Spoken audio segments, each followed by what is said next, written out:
Hey, good evening, ladies and gentle drunks.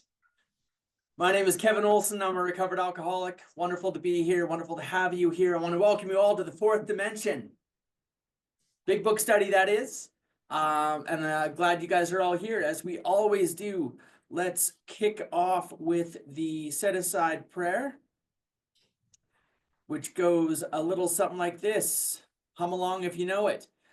God, please help me to set aside everything I think I know about you, about me, about my fellow man, about the 12 steps, and please allow me to gain a fresh new vision, perspective, and understanding of what you, what me, what my fellow man, and the 12 steps are all about.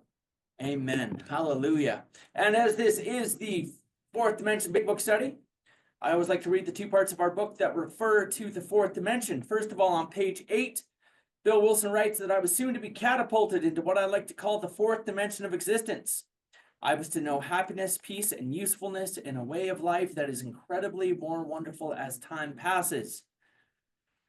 And then on page 25, Bill Wilson writes that we have found much of heaven and we have been rocketed into a fourth dimension of existence of which we had not even dreamed. All right, we're going to be catapulted. We're going to be rocketed. And for all who would, for the sake of tradition and the custom of the fourth dimension big book study, everybody please put one hand up like this. Come on, Andrew. There you go. Everybody put another hand up like this. And everybody go, oh, yeah. Come on, Danelle. Come on, Danelle. There you go. Right on. Okay, guys. Oh, that's fine. If you can't have your video on, that's fine. But thank you, everyone. Obviously, I'm gonna have fun tonight. I hope you guys are here to have fun. It's entirely optional, but I highly recommend it. We are not a glum lot. We absolutely insist on enjoying life. I insist on enjoying life. So, let's rock and roll. We're gonna go to page 35 tonight. We're gonna grip it and rip it, man. We're just gonna let it roll. Just to again provide some context, I will we'll share this really quickly.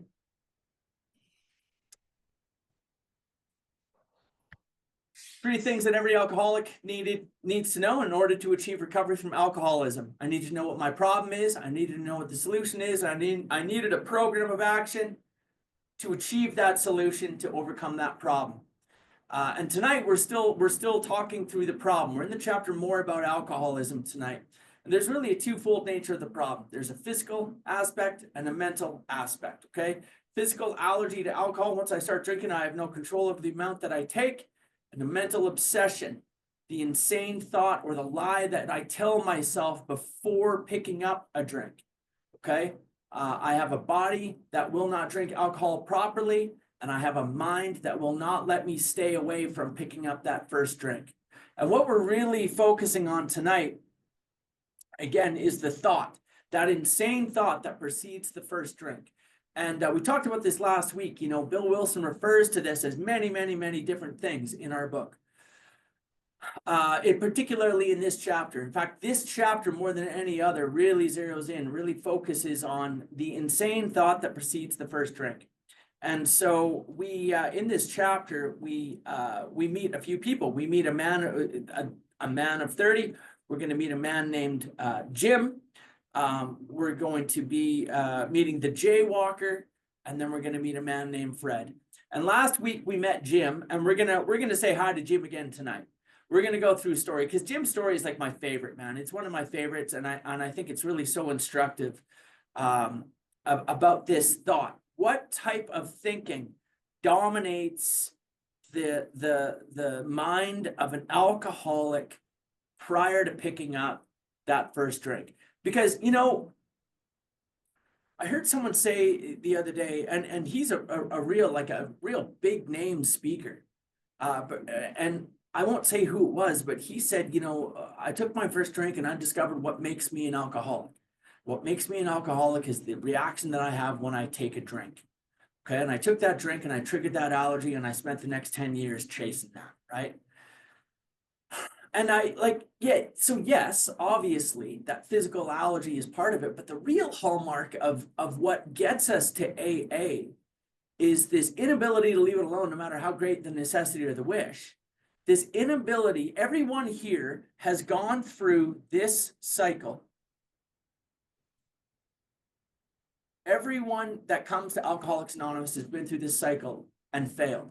Every person who gets to AA has gone through the well-known stages of a spree, has emerged remorseful, has made a firm resolution. That's it, that's all, I'm done, I'm never drinking again, or I'm going to control my drinking, I'm going to moderate my drinking, whatever it is.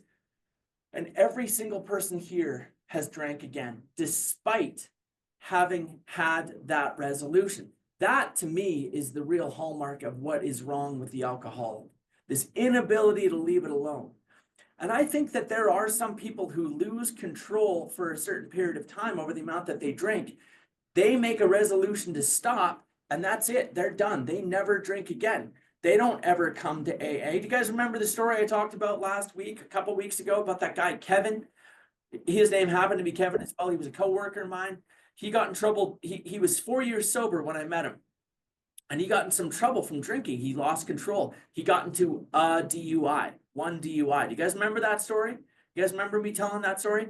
And I just I'm like, one single DUI? That's it?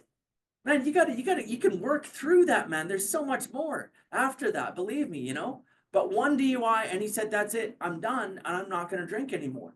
I think the real hallmark of what's wrong with us is the spiritual sickness that underlies, which is really at root of our disease, and the impact that alcohol has had on our mind and warped our thinking into this inability to distinguish the true from the false, this insane thought. Bill Wilson refers to it as a peculiar mental twist, the curious mental blind spot, the illusion, the delusion. He's going to call it a whole bunch of different things. We're going to see still tonight, we're going to talk about a bunch of different things he's going to call it. And in all those cases, guys, all that I want you to understand is he's referring to the exact same thing. No matter what he calls it, he is only referring to one thing, and that is the insane thought. Can you guys see my cursor moving right now? Can you see that on the screen? No? Okay. This insane thought that precedes, I wonder if I can I do this? There, look at that. All right, zoom. All right. This is what he's talking about, okay? This inability to distinguish the true from the false, this mental obsession, the insanity of alcoholism. And guys, when we talk about the insanity of alcoholism, I needed to learn, I needed to understand that the insanity of alcoholism is not the crazy things that I did when I was drinking. The insanity of alcoholism is the fact that I'm going to do all those same crazy things again when I pick up a drink. Does that make sense to you guys? It's not the stuff it's not the war stories. It's not the stolen cars and the broken windows and the lost jobs. Okay. It's the fact that I'm going to steal another car and break another window and lose another job when I pick up a drink again. That is the insanity of alcoholism. And that's what we're here to talk about tonight. I used to bring up the topic. I didn't understand. I used to bring up the topic insanity at AA meetings, at 3-topic disgusting meetings, because I wanted to hear people tell their funny, insane war stories. And we confuse the newcomer. We've confused newcomers with that stuff because the insanity of alcoholism simply, in terms of the solution for alcohol, in step 2, where we say came to believe that a power greater than ourselves could restore us to sanity. It doesn't mean that God restores me to sanity in every area of my life and I don't have any problems anymore. It is singularly talking about one thing and one thing only. It is saying that if I develop a relationship with this power, that power, the great ultimate truth of God, is going to help me be able to distinguish the true from the false. and that I will no longer believe the lie, and I will no longer succumb to this insanity, this mental obsession anymore. That's what we're talking about, very simply. And I think it's important to give that information to the newcomer right away so they understand what we're talking about. Okay, we're not here to solve all the world's problems. Okay, AA has provided me a lot of solutions to a lot of other areas of my life. Of course, when we get deeper into the steps and defects of character and shortcomings and, you know, more inventory, prayer, meditation, being service to others, yes. But fundamentally in AA, what we're doing is trying to come up with a solution to this problem.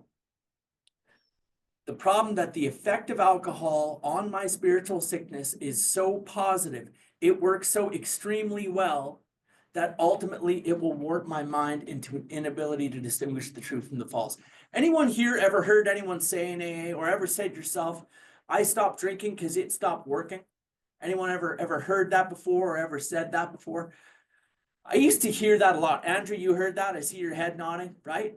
That is not my experience, brothers and sisters. Let me tell you that right now. That is not my experience. Alcohol works, and it will work again. And that is why, left to my own devices, without a spiritual solution, I will go back to it and go back to it and go back to it and go back to it.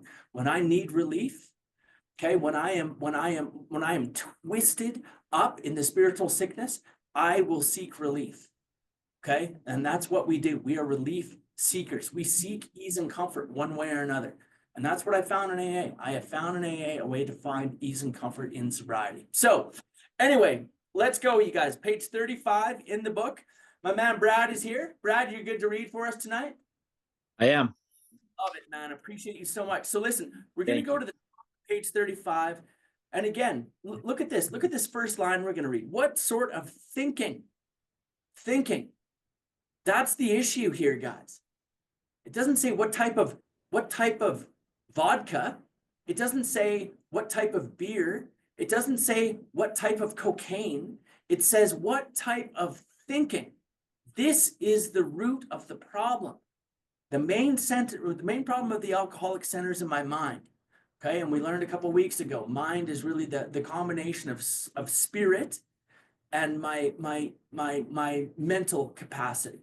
Okay, is the mind. So what type of thinking dominates an alcoholic who repeats time after time?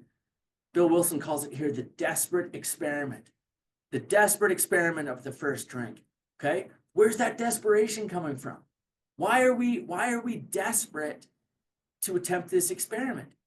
It's because we are in pain. We are in psychic, emotional, spiritual pain. And that is the type of thinking that dominates us. When I'm in that state, what type of lies will I tell myself? And so tonight we're going to see Jim, we're going to see the jaywalker, and we're going to see Fred, and we're going to see the kind of lies that they tell themselves, okay? So Brad, if you would, be so kind, top of page 35, let's get rolling. Hey everybody, my name is Brad Sloto. I'm a recovered alcoholic. Hey, Brad.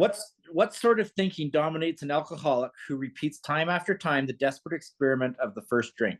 Friends who have reasoned with him after a spree which has brought him to the point of divorce or bankruptcy are mystified when he walks directly into a saloon. Why does he? Of what is he thinking? Our first example is a friend we shall call Jim. This man has a charming wife and family. He inherited a lucrative automobile agency. He had a commendable war record. He is a good salesman. Everybody likes him. He is an intelligent man, normal so far as we can see, except for a nervous disposition. He did no drinking until he was 35. In a few short years, he became so violent when intoxicated that he had to be committed. On leaving the asylum, he came into contact with us.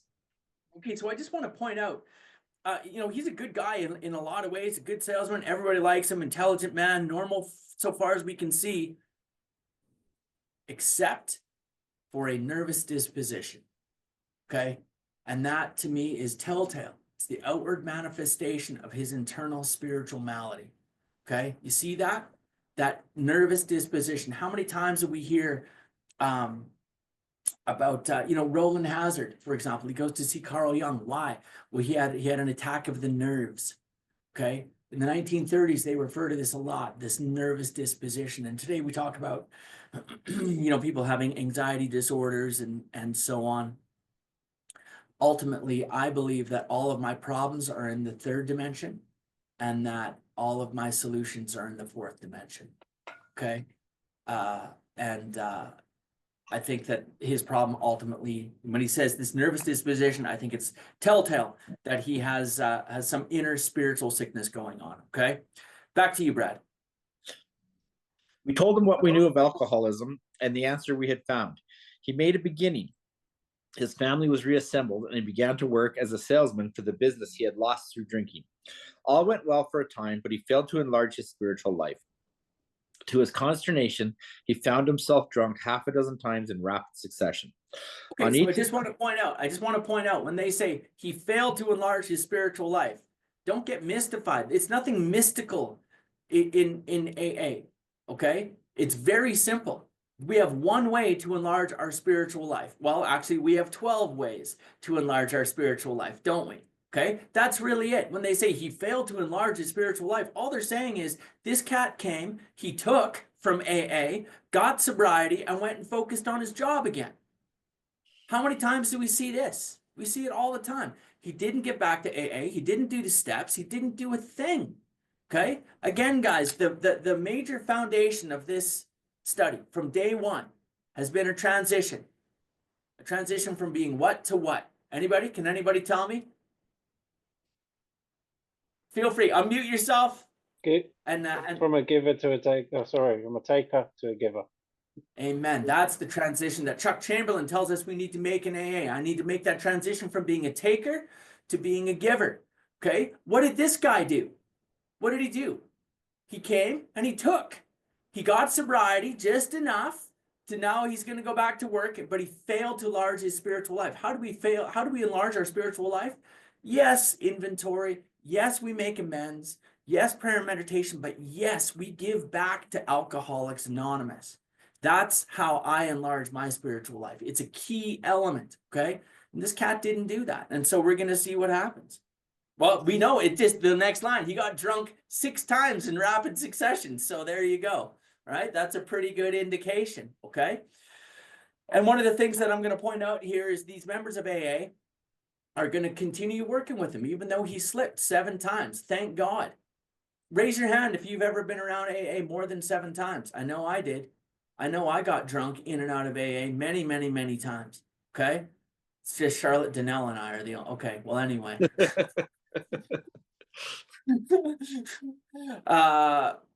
But thank God for these members of AA. Now, I said this last week too, and this is just for me, for anyone who's interested.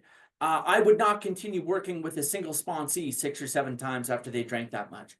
Okay. I have a 2 relapse rule, a 2 times drinking rule.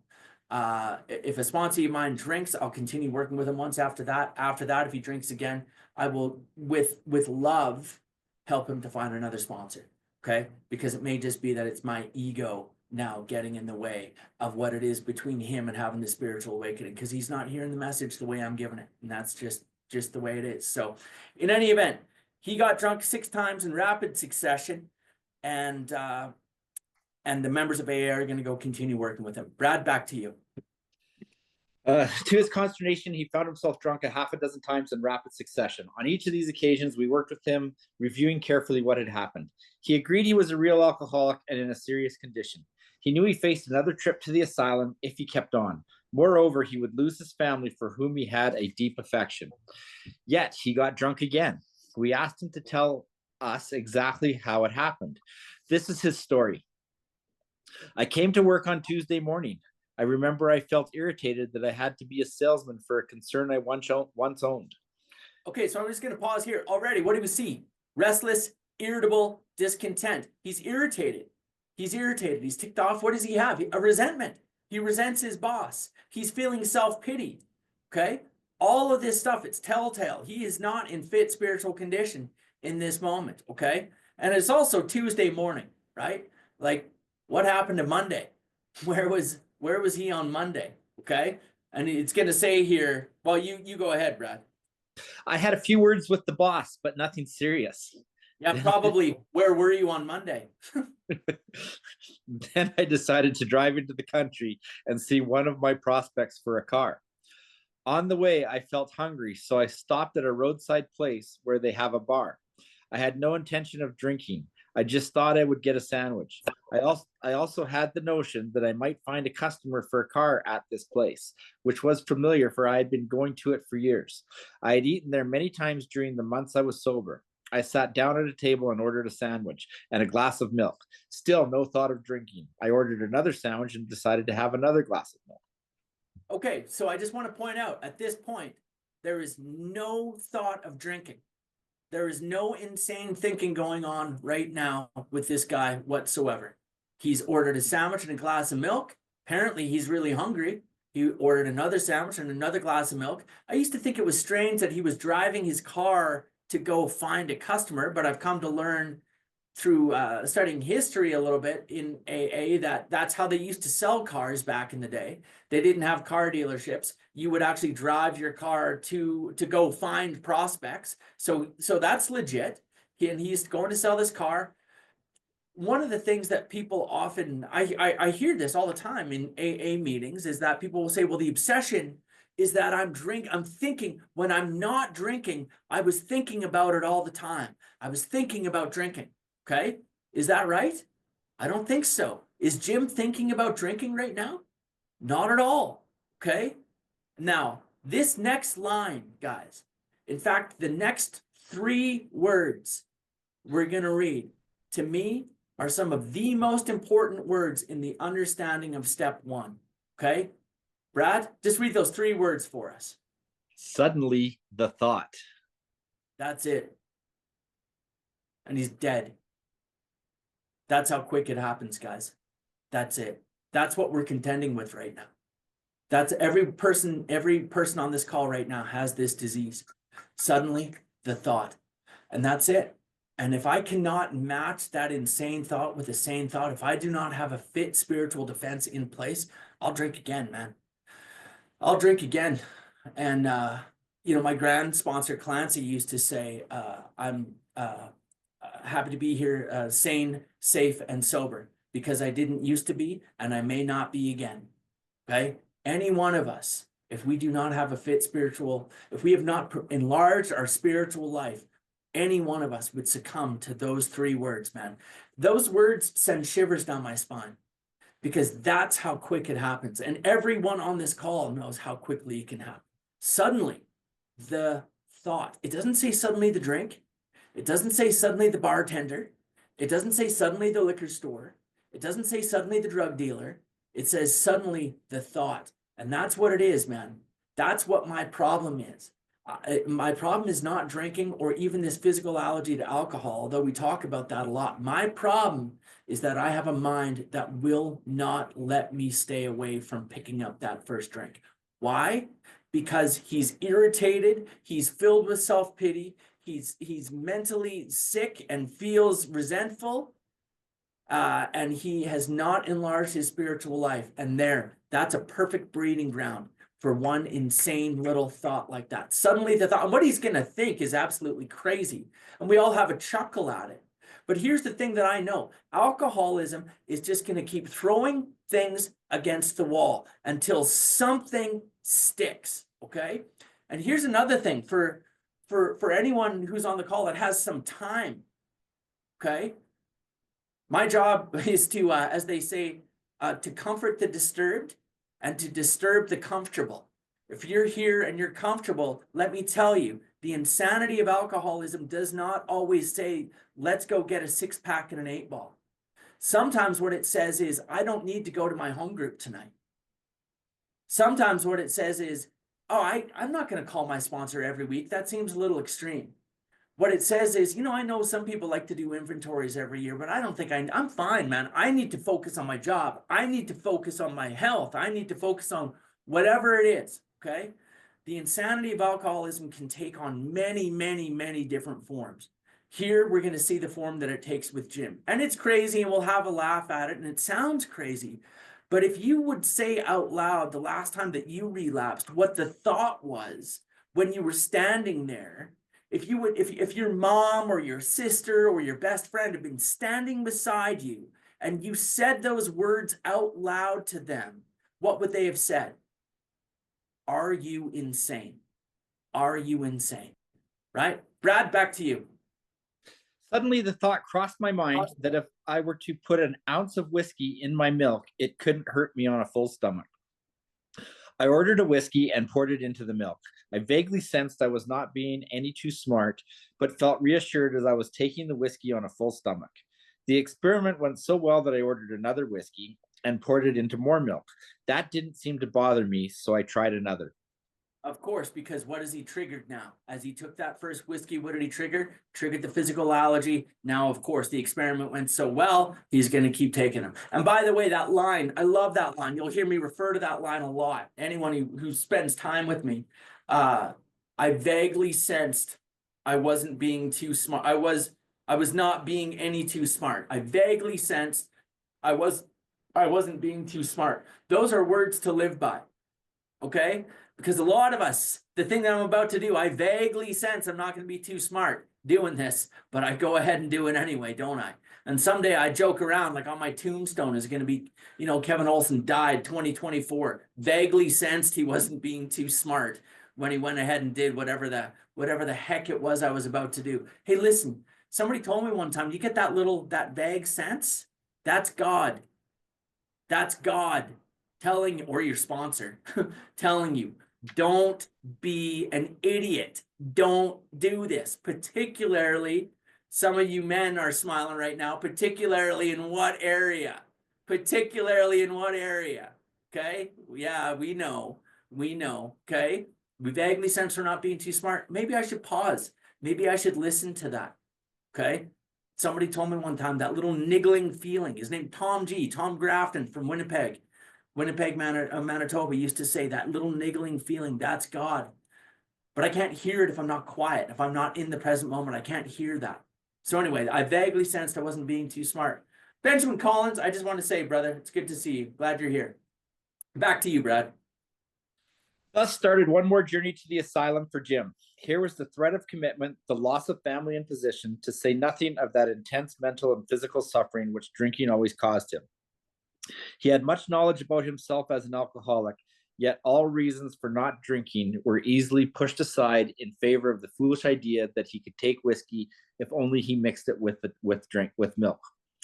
Whatever the precise definition of the word may be, we call this plain insanity. How can such a lack of proportion of the ability to think straight be called anything else? Okay, so that's a big book definition of the word insanity. A lack of proportion of the ability to think straight. Okay, think straight, see the true from the false. Okay, see through the lie. Okay, back to you, Brett. You may think this an extreme case. To us, it is not far-fetched, for this kind of thinking has been characteristic of every single one of us.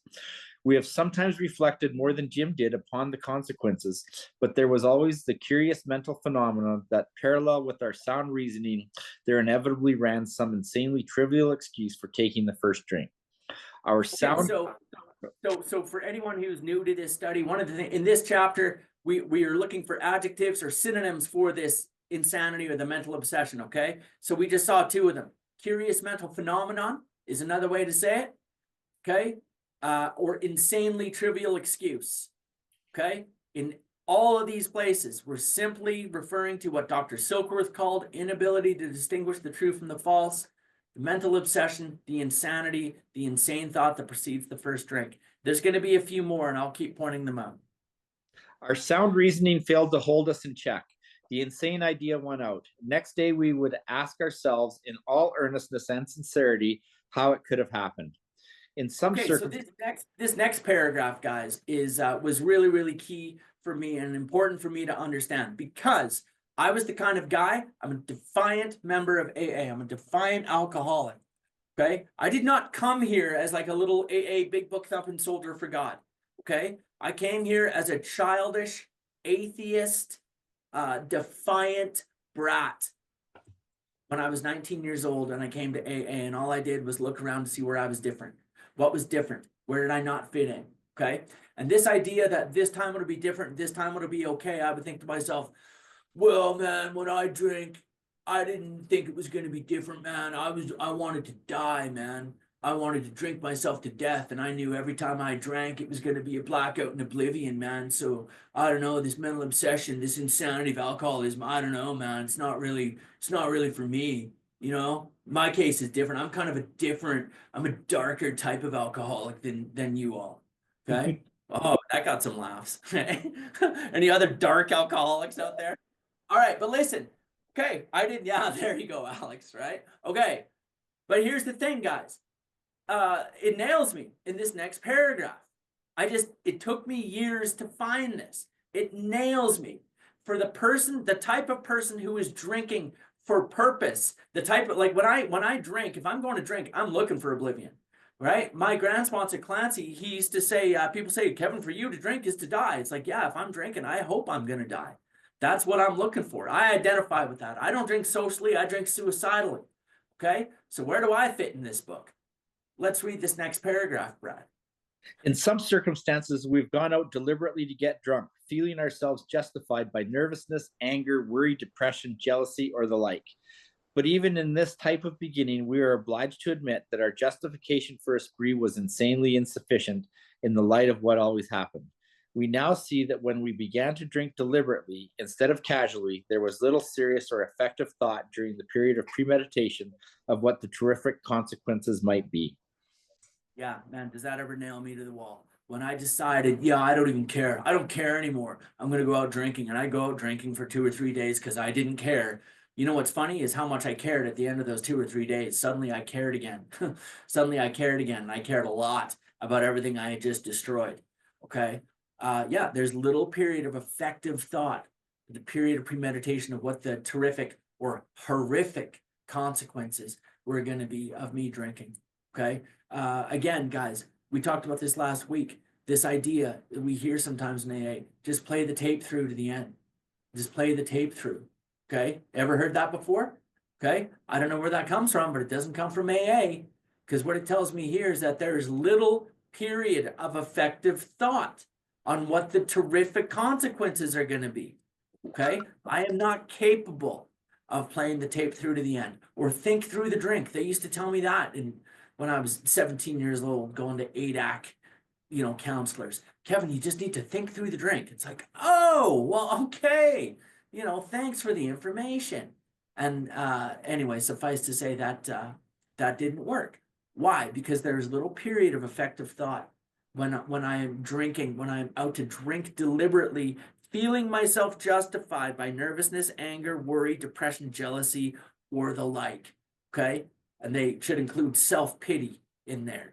Okay. Because, our book says that resentment is the #1 offender, but I promise you self-pity is a close runner-up. Okay. Just sitting around feeling sorry for myself, sitting around alone, thinking about myself, thinking about how I'm feeling, thinking about how I'm feeling about how I'm feeling. Okay. I'm taking that drink. That's the way it works, man. Okay. Back to you, Brad. Our now behavior, we're going to Jaywalker, guys. We're going to meet the Jaywalker now. Our behavior is as absurd and incomprehensible with respect to the first drink as that of an individual with a passion, say, for jaywalking. He gets a thrill out of skipping in front of fast-moving vehicles. He enjoys himself for a few years in spite of friendly warnings. Up to this point, you would label him as a foolish chap, having queer ideas of fun. Luck then deserts him, and he is slightly injured several times in succession. You would expect him, if he were normal, to cut it out. Presently, he is hit again, and this time has a fractured skull. Within a week after leaving the hospital, a fast-moving trolley car breaks his arm. He tells you he has decided to stop jaywalking for good, but in a few weeks breaks both legs. On through the years, his conduct continues, accompanied by his continual promises to be careful or to keep off the streets altogether. Finally, he can no longer work. His wife gets a divorce, and he is held up to ridicule. He tries every known means to get the jaywalking idea out of his head. He shuts himself up in an asylum, hoping to mend his ways. But the day he comes out, he races in front of a fire engine, which breaks his back. Such a man would be crazy, wouldn't he? You may think our illustration is too ridiculous, but is it?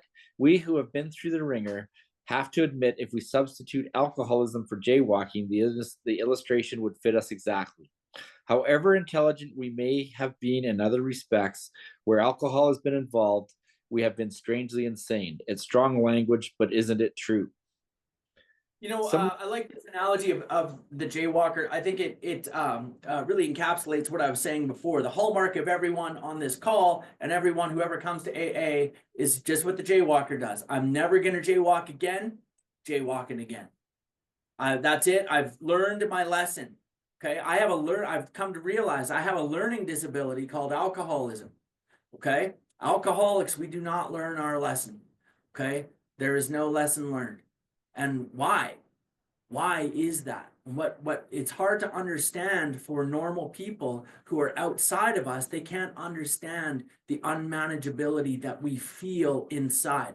In step one, when I talk about unmanageability of alcoholism, again, I am not talking about the lost jobs and the stolen cars and the broken windows.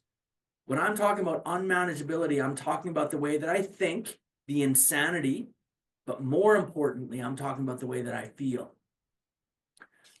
My grand sponsor, Clancy, says, and I know I quote Clancy all the time, but I adore that man. I learned so much from him, okay? Karen, you're from Huntington Beach, right? California. You've probably heard of Clancy before, right? Anyway, Clancy is, he said, I don't drink because I'm a drinker. I drink because I'm a feeler. I feel things very intensely. He used to make this joke that for alcoholics, it's like you're going through heaven and you're going through that place on the assembly line in heaven where God's putting insulation around your wiring, okay? And, Bob goes through, puts the insulation on, great. Mary goes through, put the insulation on, great. Jim goes through, put the insulation on, great. And Kevin gets there and somebody says, hey, God, and God looks away for a second and Kevin goes right through the assembly line with no insulation on the wiring, okay? That's how we are. We feel things very intensely. I suffer from emotions, life difficult, okay? And what is missing in this jaywalker analogy is the understanding of what alcohol does for us. Jaywalking typically isn't probably going to do for this guy, okay? Alcohol can't do it to us if it doesn't do it for us. What does alcohol do for me? It instantly changes my life from gray into technicolor. It instantly changed my perception of reality and lifted me out of that spiritual sickness and elevated me into a place where I had emotions that I did not know were available to me, okay? And it unlocked me and it made me feel temporary freedom and temporary safety and temporarily like I didn't care, you know that feeling when it was like I was the only sober one and everyone else in the world was drunk. You ever feel that way? That we'll sell our souls for that feeling, okay? And that's how it is, man. So that's the only thing that I think is missing here in the jaywalker analogy is that you have to have that understanding of what alcohol does for us has everything to do with why we'll continue to go back to it over and over and over if I cannot find a way to feel ease and comfort in sobriety. Does that make sense, you guys?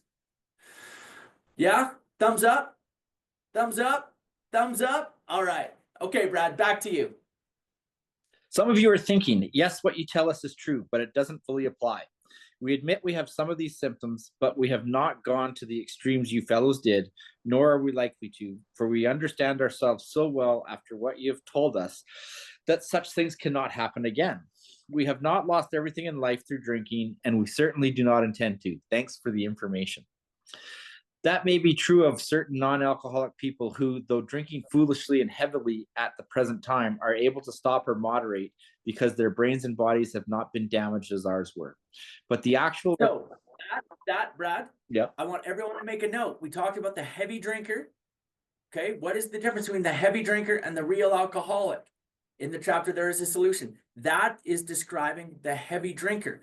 There are people out there whose brains and bodies have not been badly damaged by alcohol as ours were, which is to say they are still at a place where they can choose not to drink if given sufficient reason.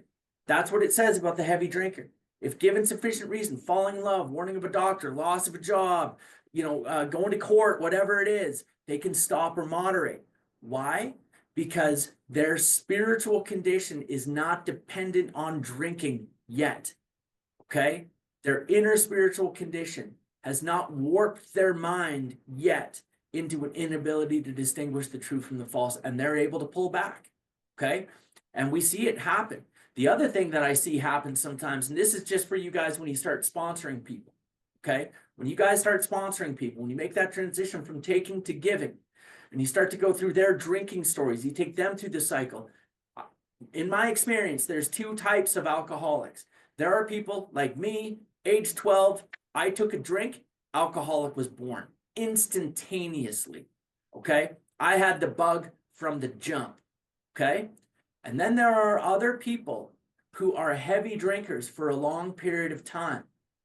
And they may not look exactly like alcoholics for a long time, but something happens and they cross over and they become the real McCoy. Okay, is that you, Mitesh? Yeah, that happens, right? You go through some type of a crisis. That's you, Craig. Okay, yeah, that can happen too. And it does not make any one of us any different or more or less of an alcoholic. The problem is both Mitesh and Craig, now you're trying to put the brakes on and the brakes aren't working. Okay, the brakes aren't working. All right, so glad you're here. Back to you, Brad. But the actual or potential alcoholic, with hardly an exception, will be absolutely unable to stop drinking on the basis of self-knowledge.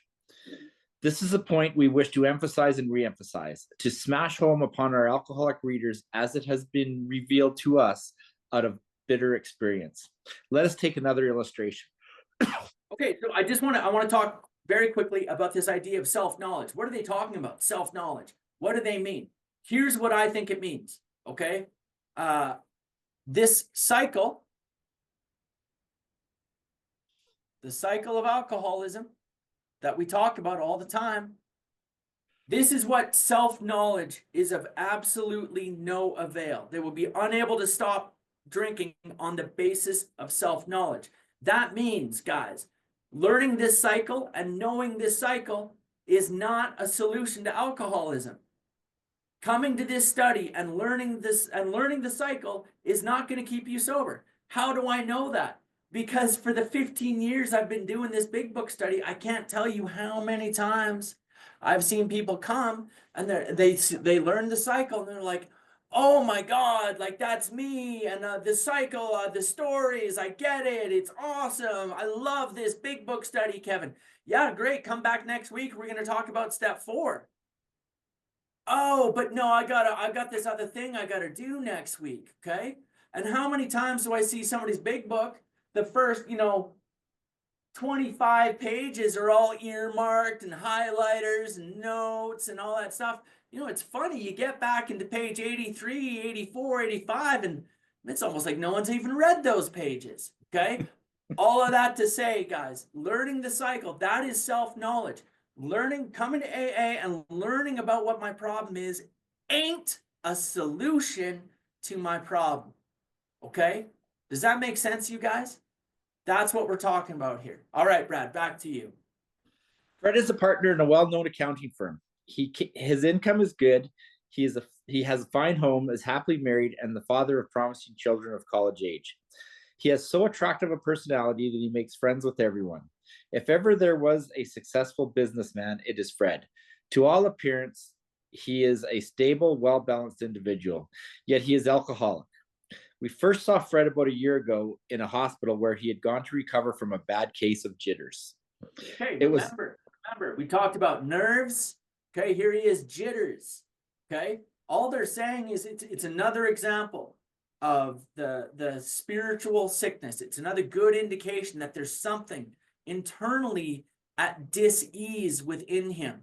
Okay, this bad case of the jitters, enough that he is ending up in the hospital. This is not just having an off day. They hospitalized this dude, okay, for this case of the jitters. Okay,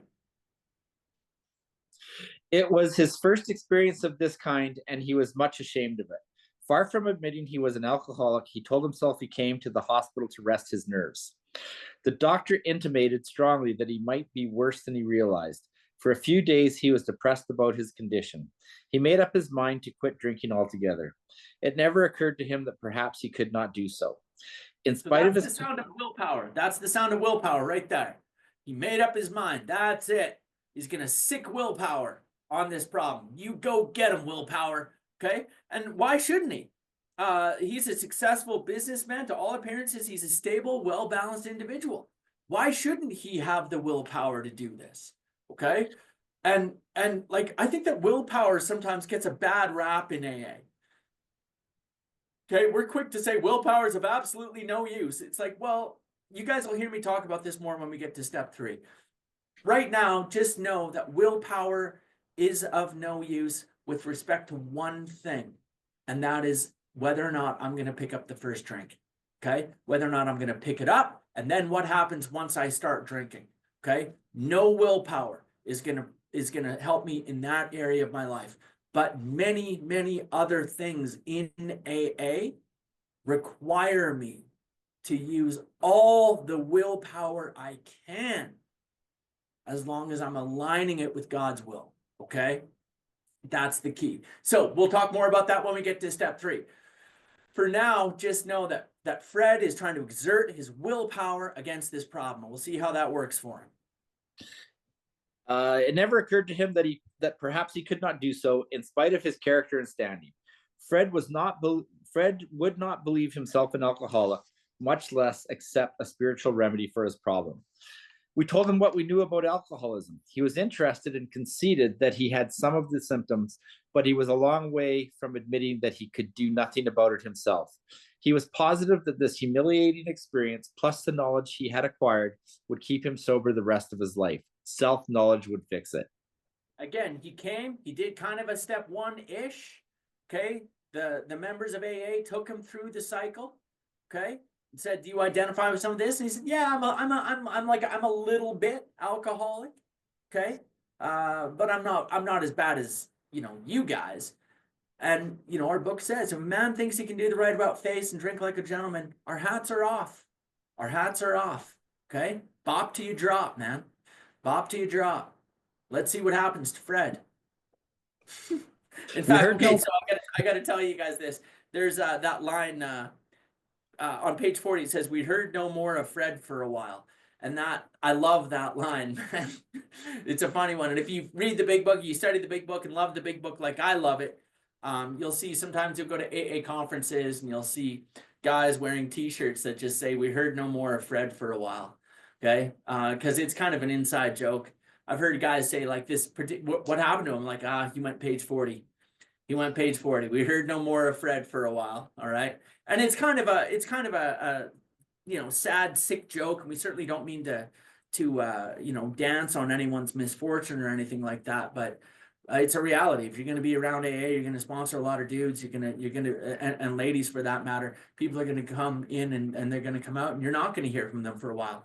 I got a call from a guy today I hadn't heard from in years. He's like, Kevin, I just got out of treatment. I'm like, were you in treatment for 4 years? I haven't heard from you for quite some time, but we heard no more. We heard no more of him for a while. Back to you, Brad.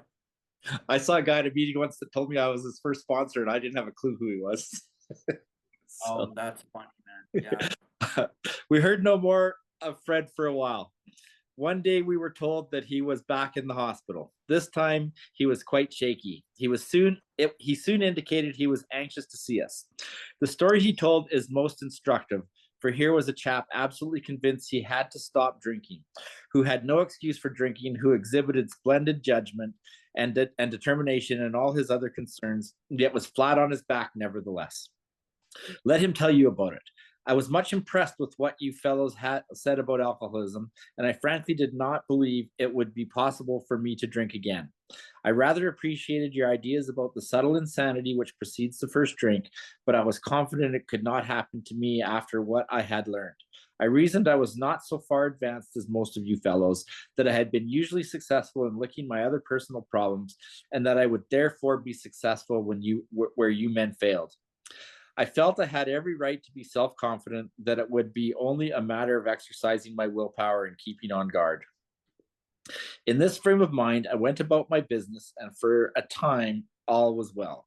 I had no trouble refusing drinks and began to wonder if I had not been making too hard work of a simple matter. One day I went to Washington to present some accounting evidence to a government bureau. I had been out of town before during this particular dry spell, so there was nothing new about that. Physically, I felt fine. Neither did I have any pressing problems or worries. My business came off well. I was pleased and knew my partners would be too. It was the end of a perfect day, not a cloud on the horizon. I went to my. Okay, so I just want to say about this, guys, because this story used to really kind of confuse me for a while. It's like, it's the end of a perfect day, not a cloud on the horizon. Why is this guy gonna drink, man? Why? He's got a good job. He's in Washington. Like, why? Why would he drink? And then I had to remember what my first sponsor used to teach me. What he would say to me is that, you know, Kevin, you and I and many of us are masters of what he called image maintenance. Okay, that on the outside everything looks okay. On the outside, it's the end of a perfect day, not a cloud on the horizon. And everyone here knows about the ghosts that are haunting me in the attic outside the beautiful front yard. You guys with me on that? You understand what I'm saying? Okay. Filled with resentment and guilt and shame and anger and self-pity and the lies that I told and the hearts that I broke and the shit that I stole, all that stuff, man. All that stuff is still in there. Even though this guy has got a, you know, he's just the mayor of Jivetown right now. He thinks he's got it going on. Okay. End of a perfect day, not a cloud on the horizon, but we all know that we can hold it together on the outside, and on the inside, we're dying. Okay, I know exactly how that feels, and I know that that's exact. What happened to the jitters? This guy was in the hospital for jitters. Suddenly, because he's not drinking, suddenly everything's back to just tickety boo. I don't think so, man. This guy's hiding some deep, dark stuff. And in fact, guys like this, when you sponsor guys like this, can be the hardest to work with, because you'll ask, hey, how you doing? Fantastic. Everything's awesome, right? And it takes a while to like break into them that like, no, you're not. Okay. No, I wasn't either. But I could look good. Okay. Image maintenance is what my sponsor used to call it. And that's what I think is going on with Fred here. And that's why I think he's about to attempt the desperate experiment of picking up the first drink. Back to you, Brad. I went to my hotel and leisurely dressed for dinner. As I crossed the threshold of the dining room, the thought came to mind that it would be nice to have a couple of cocktails with dinner. That was all, nothing more. I ordered a cocktail and my meal. Then I ordered another cocktail. After dinner, I decided to take a walk. When I returned to the hotel, it struck me a highball would be fine before going to bed. So I stepped into the bar and had one. I remember having several more that night and plenty next morning. I have a shadowy recollection of being in an airplane bound for New York and of finding a friendly taxi cab driver at the landing field instead of my wife. The driver escorted me about for several days. I know little of where I went or what I said and did. Then came the hospital with unbearable mental and physical suffering. As soon as I regained my ability to think, I went carefully over the evening in Washington. Not only had I been off guard, I had made no fight whatever against the first drink. This time, I had not thought of the consequences at all.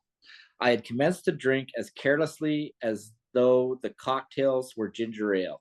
I now remembered what my alcoholic friends had told me, how they prophesied that if I had an alcoholic mind, the time and place would come, I would drink again. Okay, I just want to highlight a couple things here. Okay, let's go to back to on page 41. He says in italics, as I crossed the threshold of the dining room, the thought, not the drink, not the bartender, not the liquor store. It's just a thought. And that's lethal, brothers and sisters. Okay. And here's the thing, when he has that thought, Is he sober or is he drunk when he has that thought? He's absolutely stone cold sober. That is alcoholism. The end result of alcoholism is that he picks up the drink and triggers the allergy. We think that's the beginning of the alcoholism. That is the end of the alcoholism. You guys understand what I'm saying? Relapse is not when I pick up the drink. The relapse is him slowly. Oh yeah, yeah, maybe I've been making too hard a deal out of this thing, man. I really blew that out of proportion. That's the insanity of alcoholism. Creeping in. You see how it creeps in like that?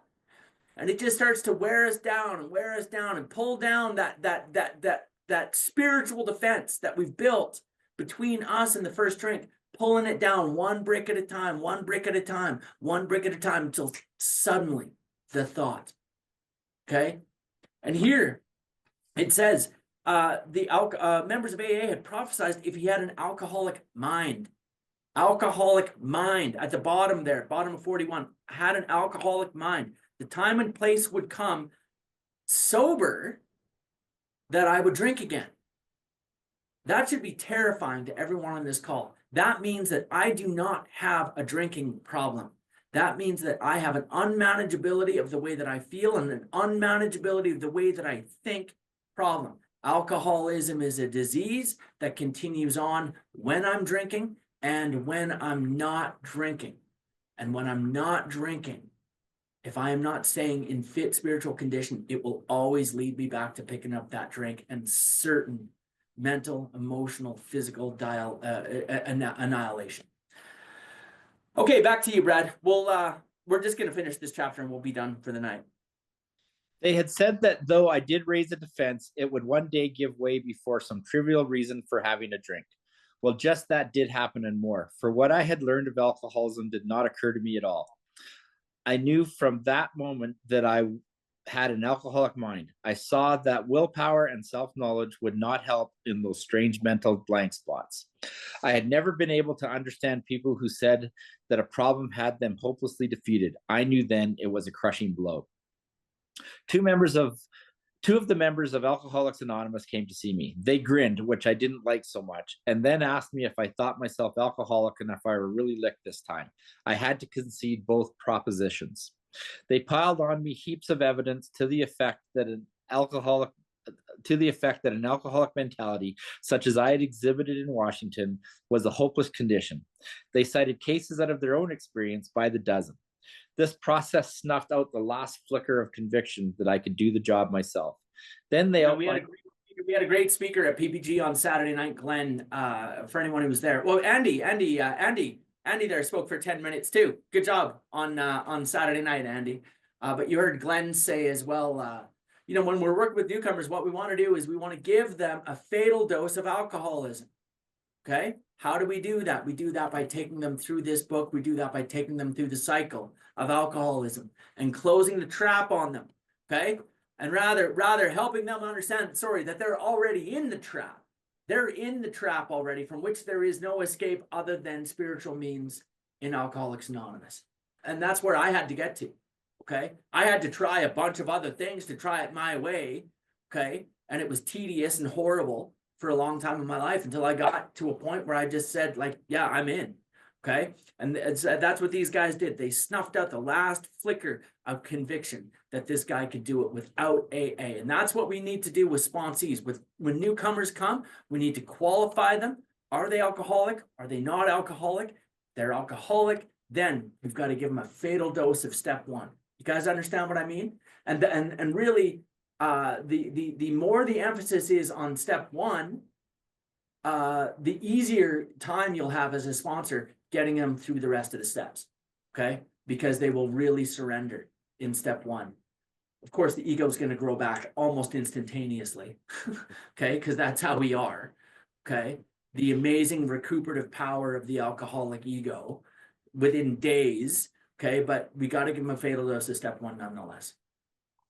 Then they outlined the spiritual answer and program of action, which 100 of them had followed successfully.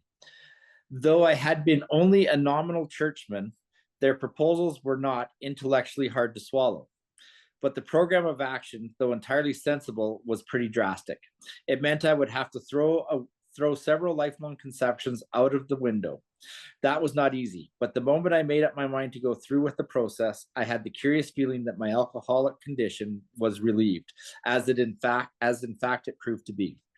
Quite talk about these lifelong conceptions that he had to. I think what he's talking about is, you know, you never tell anyone your problems, number one, and number two, you never tell anyone that you did anything wrong. Those are probably the conceptions that he's talking about, right? So then we got to go do a step 5, and you got to go make amends to people that you harmed. Those can be lifelong conceptions for some people that are very hard to let go of. But the second that he let go of it, the feeling that his alcohol condition was relieved, as it in fact proved to be. Quite as important was the discovery that spiritual principles would solve all my problems.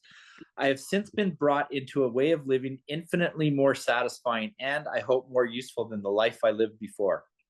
My old manner of life was by no means a bad one, but I would not exchange its best moments for the worst I have now. I would not go back to it even if I could. Fred's story speaks for itself. We hope it strikes home to thousands like him. He had felt only the first nip of the ringer. Most alcoholics have to be pretty badly mangled before they really commence to solve their problems. Many doctors and psychiatrists agree with our conclusions. One of these men, staff member of a world-renowned hospital, recently made this statement to some of us. What you say about the general hopelessness of the average alcoholic's plight is, in my opinion, correct. As the two of you men whose stories I have heard, there is no doubt in my mind that you were 100% hopeless, apart from divine help. Had you offered yourself as patients at this hospital, I would not have taken you, if I had been able to avoid it. People like you are too heartbreaking. Though not a religious person, I have profound respect for the spiritual approach in such cases as yours. For most cases, there is virtually no other solution. Once more, the alcoholic at certain times has no effective mental defense against the first drink. Except in a few rare cases, neither he nor any other human being can provide such defense. His defense must come from a higher power. Booyah! The end. Love it. Okay, you guys. So that's it. Functionally, we're done. We're done with the problem now. Okay. Now we're going to move on to the rest of our program. We're going to move into the solution. We're going to learn about the solution next week. Thank you, Craig. That was very dramatic. All that was nice. Thank you. I appreciate it. We're going to learn about the solution, and then we're going to, most importantly, I think, we're going to get into the program of action. Anyone who knows me, you guys who attend the study, you all know what I believe the most important word in all of AA is. Is that's do. Do. That's right, Karen. Do. Oh, it's the only thing that counts, man. It's the only thing that matters. AA didn't work for me when I needed it, and AA didn't even work for me when I wanted it. AA only works for me when I do it. If I do the steps in AA, one of the most profound things I ever heard my grand sponsor Clancy say, the steps in AA do not care why I do them. They don't care why I do them. If I do them, okay, take care, Alex. If I do them, I get well, period. If I don't do them, I don't get well, period. That was, anyway, I've learned a lot from him. I learned a lot from you guys. Yeah, Shiva, you got a question?